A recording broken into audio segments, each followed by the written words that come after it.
Hey, how you doing? This is Carvel Bailey. I want to share something with you real fast again today. So I was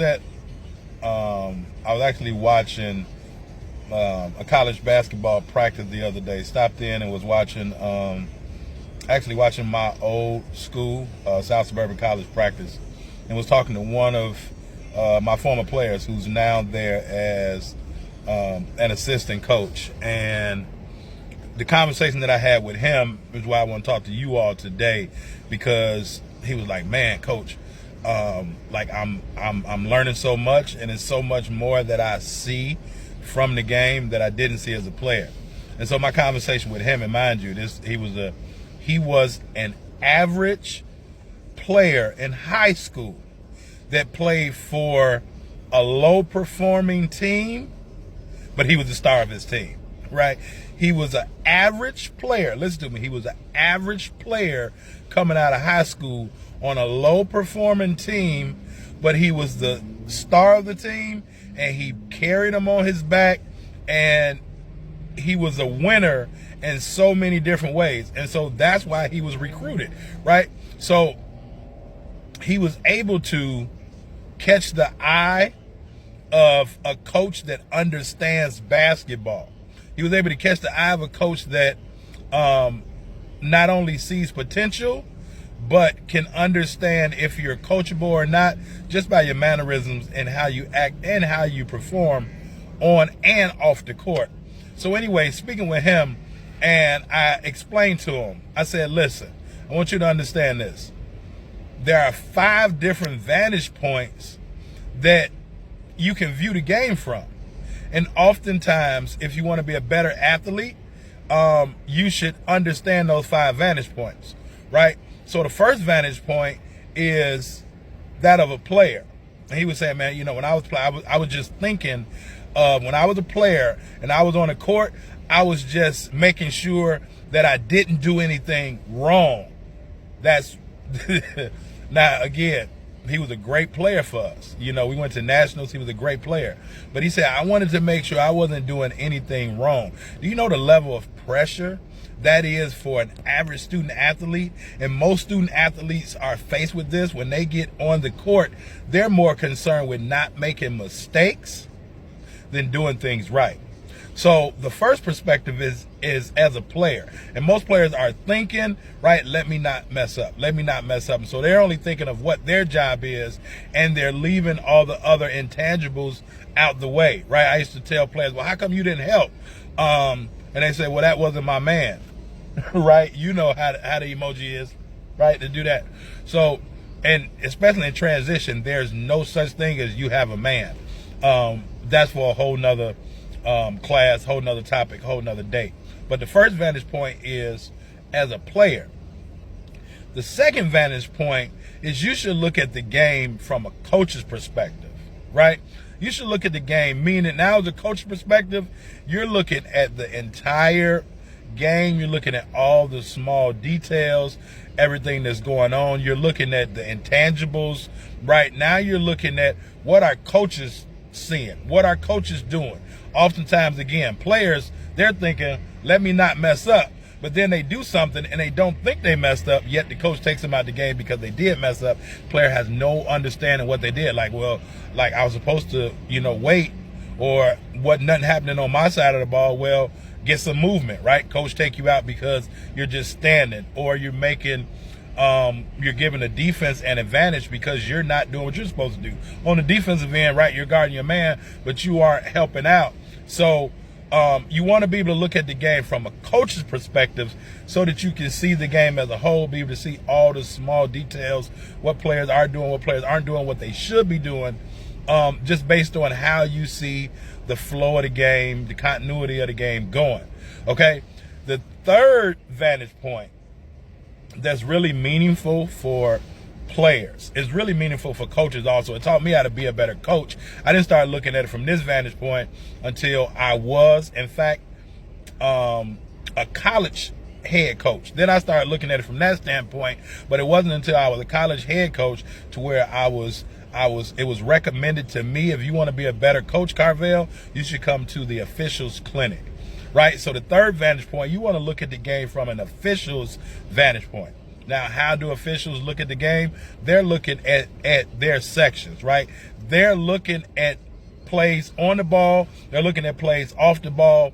They're looking to make sure that the game is played the right way and fair. Okay, but when you look at the game from, and it's a whole lot of other things that they are looking for. But now when you look at the game from an official standpoint, right? Coach may get mad and say, well, that was his call or that was her call. Well, no, the play didn't initiate there, or the foul happened before it got into that other official's vicinity or area.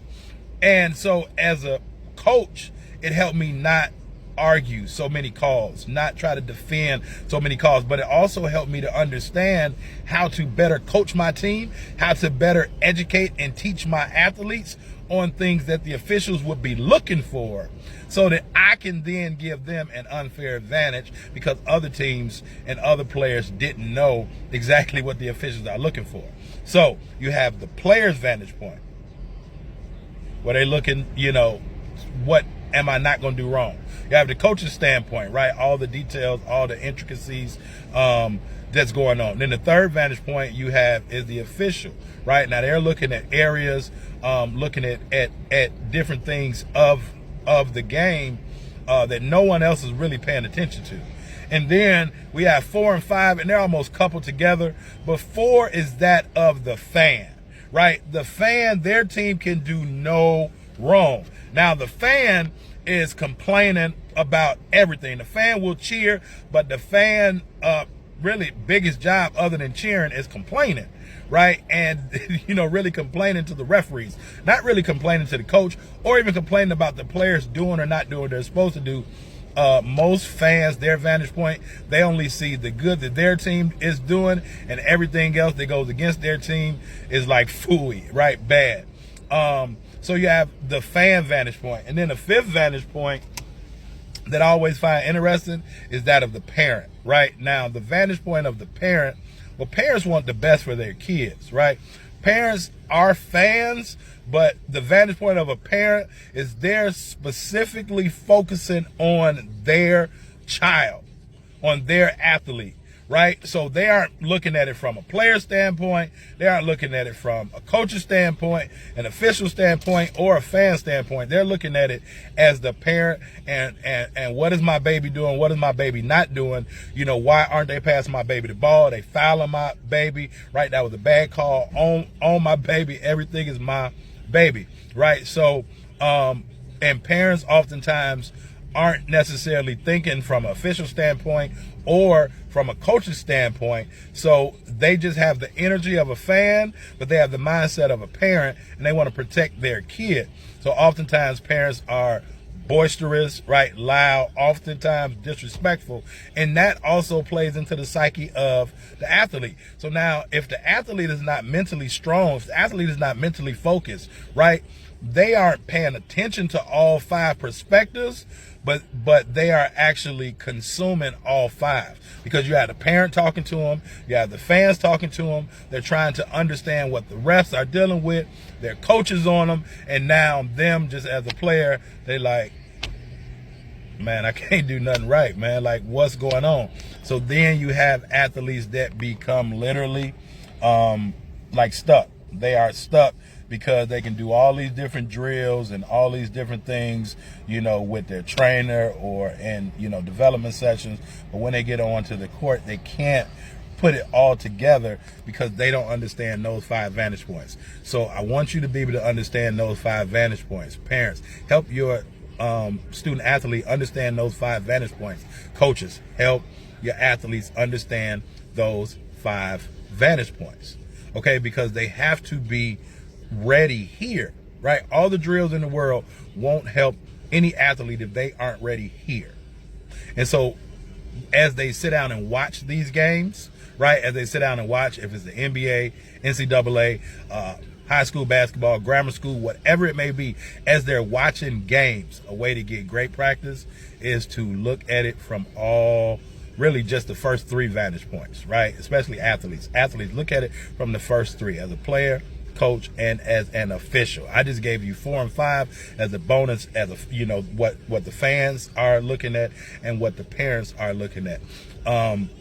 Once you get your mind together, then all the other things will come together, because now you start playing and you really have an unfair advantage because you're thinking the game totally different from everybody else.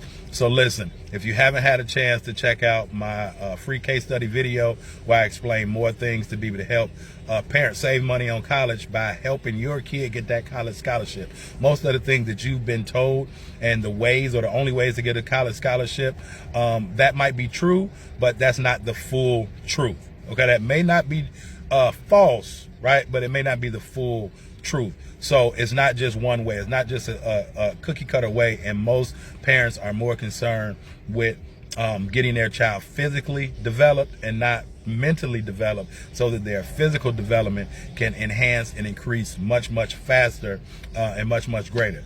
So listen, go check out the free case study video I did at b2bsdhoopsmastery.com. b2bsdhoopsmastery.com. I normally, it's probably somewhere down here, or it may be up top if you're looking at this video, no matter where you're looking at it at. But go check out the free case study video and get better educated. Get better educated to be able to help your athletes. And if you would like for my help, me and my team to be able to help you and your athlete understand not only the 5 vantage points, but really focus in on the 3, so they can have an unfair advantage and put themselves in position to get themselves noticed by a college, get offered a college scholarship, and not only a college scholarship, but the right college scholarship. Because while every parent is looking for a college scholarship, every school is not the right school for your athlete. And you need to know how to separate and to attack those things. So if you like my help, then you can shoot me inbox, shoot me an email, or just go to b2bsdhoopsmastery.com, and from there it can help you. I hope this resonates with you and your athlete, and share the information. Oh, don't forget to check out our YouTube page at Coach Carvel Bailey, all social media at Coach Carvel Bailey. All right, talk to you on the other side. Peace.